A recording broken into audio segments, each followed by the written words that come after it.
you ready for some action? It's verb time. Welcome to lecture 8 of It's Not Greek to Me. Fun with verbs. You remember a noun, it's a person, place, or thing. Well, verb, it's an action word, and in Greek, it's so much more complex than it is in the English language. In English, a verb will basically just tell you when something happens, but in Greek, it'll tell you when, how, I'm not even close, am I? How and what the effect of the action is, all smashed into one little word.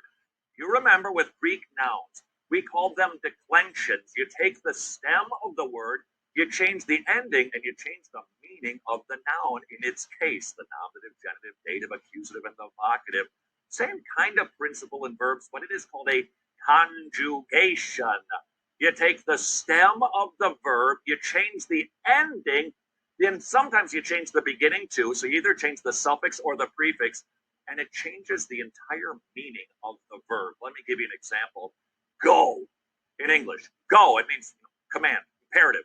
Go. But if I want to say, I am going, what did I have to change? Well, I had to add an I and an M, and I had an ing to the go. I will have gone. All right, I had an I and a will and a have, and then I changed go to gone. A lot of words need to be added to tell you a different time of the action. Not so in Greek. You take the one stem, you change the suffix or the prefix, and it changes the meaning of the verb, and it gives you all of that information into one single word. And it is very specific.